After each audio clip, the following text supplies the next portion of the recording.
भगवान बुद्ध जब वैशाली में विहार कर रहे थे, एक दिन भिक्षाटन के लिए निकले थे और वो वहां के राजा के पास पहुंच गए।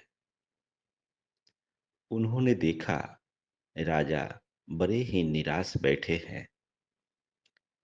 राजा भगवान बुद्ध को देखकर उनका आव भगत किया और पूछा, भगवान, कोई इच्छा हो तो प्रकट करें।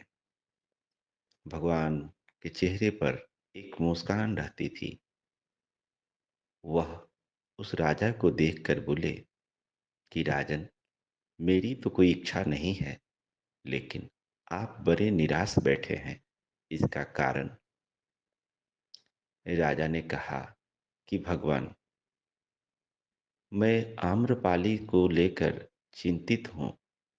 आम्रपाली के सुंदरता को देखने के लिए राज्य के बड़े से बड़े अधिकारी, बड़े से बड़े वीर व्याकुल रहते हैं। उससे मिलने के लिए लोग गलत काम भी करके पैसा एकत्र करते हैं ताकि उसे मिल सके। राज्य की व्यवस्था सही नहीं हो पा रही है, इसलिए मैं चिंतित हूँ। बड़े बड़े अधिकारी ही जब उससे मिलने के लिए व्याकुल रहेंगे तो राज्य का कार्य सुचारू रूप से चल नहीं पाएगा। मैं समझ नहीं पा रहा हूँ कि उसे कैसे समझाऊं। भगवान मुस्कुराते हुए बोले कि आप चिंता न करें, इस समस्या का समाधान हो जाएगा। राजा आश्वस्त हुआ। उसे भगवान बुद्ध पर बहुत विश्वास था, क्योंकि वह सुना था कि भगवान बुद्ध के सामने बड़े बड़े दुष्ट प्राणी भी अपनी हिंसा प्रवृत्ति को छोड़ देता है। उंगली माल जैसा महा दुष्ट अपनी सारी कुरीतियों को छोड़कर भगवान के शरण में आ चुका है। वह भगवान से आश्वस्त होकर भगवान को धन्यवाद देते हुए, प्रार्थना करते हुए उन्हें विदा किया। भगवान बुद्ध वहां से जाने के बाद विचार करने लगे कि आम्रपाली को किस तरह से धर्म के मार्ग पर लाना है। एक दिन दोपहर का समय था। भगवान बुद्ध भिक्षाटन में निकले थे और भिक्षाटन के बाद वह आम्रपाली के महल पर पहुंच गए। दासी अंदर आम्रपाली को संदेश दी कि आज सौभाग्य है कि स्वयं भगवान बुद्ध आपके द्वार पर आए हैं। भगवान बुद्ध का नाम सुनकर आम्रपाली को विश्वास नहीं हुआ, क्योंकि आज तक कोई भिक्षु उसके द्वार पर नहीं आया था और आज भगवान बुद्ध स्वयं उसके द्वार पर आए हैं। दौड़ते हुए भगवान की सेवा में निकली। भगवान बुद्ध के पास आकर वह नतमस्तक हो गई। वह बोली कि आज तक इस द्वार पर मेरे रूप को पाने के लिए, मेरे रूप को देखने के लिए लोग आते हैं, मुझे भोगने के लिए लोग आते हैं, लेकिन आज भगवान स्वयं मेरे द्वार पर आए। मेरा अहोभाग, आपके आने से यह महल पवित्र हो गया। भगवान, मैं आपकी क्या सेवा करूं? भगवान बुद्ध बोले, आम्रपाली, मैं इस राह से गुजर रहा था, प्यास लगी थी, सोचे तुम्हारे यहाँ थोड़ा पानी पीकर आगे बढ़ें। आम्रपाली भगवान को अंदर आने के लिए जगह दी। बड़े आदर के साथ उन्हें एक आसन पर बिठाया। पानी मंगवाकर उन्हें पीने के लिए दी। पानी पीकर भगवान बुद्ध ने अपने भिक्षा पात्र से एक आम का फल निकाला। उन्होंने उस फल को आम्रपाली की ओर देते हुए कहा कि आम्रपाली, इस फल को तुम संभाल कर रखना। मैं जब लौटूंगा तो मुझे लौटा देना। आम्रपाली उस आम को ले ली, भगवान बुद्ध को विदाई की। उस आम्रपाली वो आम लेकर देखने लगी। आम बहुत ही सुंदर था, बहुत ही मधुर था। वह आम इतना पक चुका था कि उसकी मिठास की सुगंध बाहर तक आ रही थी। एक बार आम्रपाली जैसी स्त्री का भी मन उस आम को खाने के लिए हो गया। उसकी मिठास इतनी सुगंधित थी कि उसके मन में एक लालच पैदा हुआ कि उस आम को खा ले। लेकिन वह आम भगवान बुद्ध का दिया हुआ था। कुछ समय के लिए उसे वापस करना था, यह सोचकर वह आम को खा न सकी। लेकिन बार-बार उस आम को खाने की लालच उसके मन में जग रही थी कि इतना मधुर, इतना सुंदर, इतना मीठा फल उसे आज तक मिला नहीं। उसने आम को एक बहुत ही सुंदर जगह पर कपड़े के ऊपर रख दिया।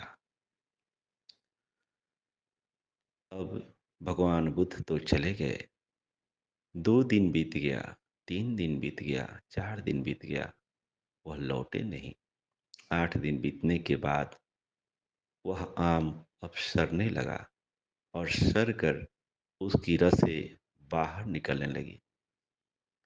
अब उस आम से दुर्गंध आने लगा और बहुत ही सुंदर जगह पर वह आम रखा गया था। तो उस आम के फट जाने से, उसके रस के निकलने से वह जगह भी दुर्गंधित होने लगा। दासी आम्रपाली को आकर सूचित करती है कि देवी, जो आम भगवान बुद्ध ने दिया था वह आम तो सड़ गया है और खराब हो जाने से वहाँ कालीन भी खराब हो गया है। आम्रपाली ने कहा कि उस आम को कचरे में फेंक दो और कालीन को साफ कर दो। दासी वैसे ही की। कुछ दिन बीतने के बाद पुनः भगवान बुद्ध उस आम्रपाली के महल पर पहुंचे। आम्रपाली को सूचना मिलते ही भगवान की सेवा में उपस्थित हुई। भगवान अंदर आए, उन्हें उसने पानी पिलाया और आने का कारण पूछा कि भगवान, मैं आपकी क्या सेवा करूं? मैं बेहद खुश हूं जो आप जैसे महापुरुष मेरे महल में पधारे हैं। मेरा अहोभाग्य। भगवान बुद्ध ने कहा, आम्रपाली, मैं जब इधर से गुजरा था तो तुम्हें कुछ रखने के लिए दिया था। वो वस्तु मुझे लौटा दो। आम्रपाली बोली कि भगवान, मैं कुछ समझी नहीं, आपने क्या दिया था हमें? उन्होंने कहा कि आम्रपाली, तुम भूल गई, हम इधर से जाते समय तुम्हें एक आम दिए थे जो बहुत ही सुंदर था, बहुत ही मिठास से भरा हुआ था, जिसको खाने के लिए तुम्हारे मन में लोभ भी जग रहा था। मैं उसी आम की बात कर रहा हूँ। वह आम मुझे लौटा दो, मैं उसे ही लेने के लिए आया हूँ। बुद्ध की बात सुन करके आम्रपाली चौंक गई और बोली कि भगवान, आप उस आम की बात कर रहे हैं? वह आम तो सड़ गया और उसके सड़ने से मेरे कीमती कालीन भी खराब हो गए। भगवान बुद्ध ने कहा, तो फिर उस आम का तुमने किया क्या? आम्रपाली कहती है कि मैं उस आम को क्या करती जो सड़ गया, खराब हो गया। उसको उठाकर हमने कचरे में फेंकवा दिया और कालीन को साफ करवाया। भगवान बुद्ध मुस्कुराते हुए बोले कि आम्रपाली, कभी तुम अपने बारे में सोची हो? जो तुम इतना सुंदरता को पाकर अभिमानित हो गई हो, अपने सुंदरता के मद में बड़े बड़े राज्य के अधिकारी को भी फंसा रही हो, तुझे पता नहीं ये बड़े-बड़े अधिकारी, बड़े-बड़े वीर, बड़े-बड़े पुरोहित तुम्हारे इस सुंदरता के कारण तुम्हारे पास में आते हैं। लेकिन जिस दिन तुम्हारी सुंदरता समाप्त हो जाएगी, ये सब तुमसे घृणा करने लगेंगे।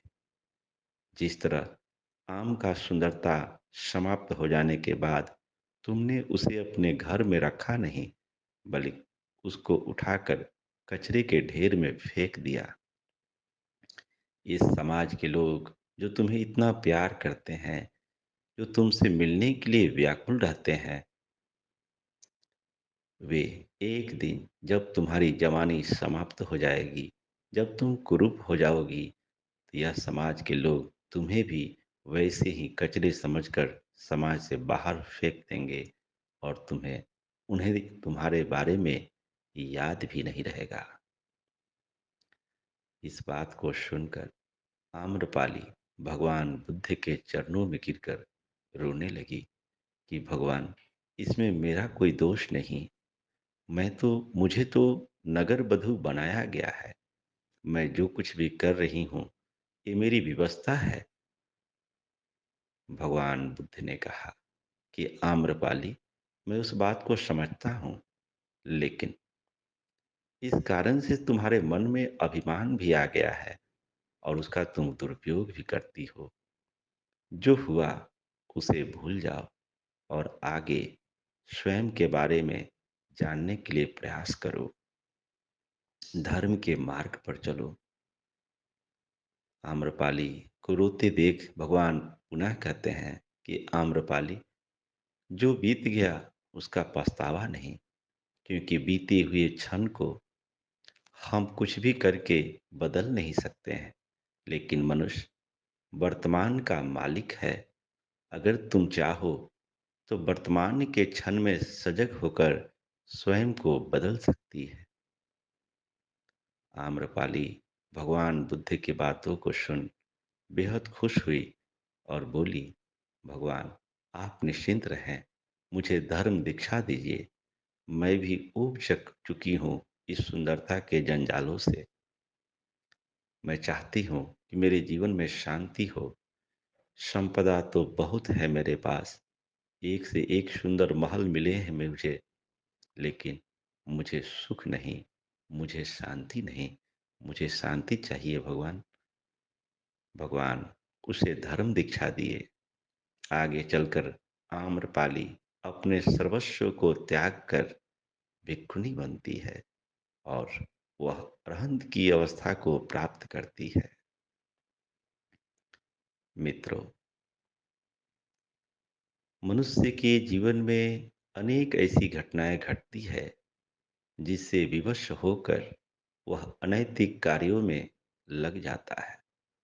तो किसी व्यक्ति से घृणा न करते हुए, उसके परिस्थिति को समझते हुए उसे सन्मार्ग पर लाने के लिए उसे सही दिशा देने की जरूरत है। हिंसक से हिंसक प्राणी, दुष्ट से दुष्ट व्यक्ति, व्यभिचारी अगर चाहें तो अपने अतीत को भूलकर वर्तमान में स्वयं को बदलकर अपने एक अच्छे भविष्य का निर्माण कर सकते हैं। इसलिए जो बीत गया उसे भूल जाओ और अब भी समय है, सन्मार्ग की ओर आगे बढ़ो। आप सबका कल्याण हो, सबका मंगल हो, सबकी स्वस्ति हो, सबकी मुक्ति हो, चहुँ ओर सुख हो, चहुँ ओर शांति हो।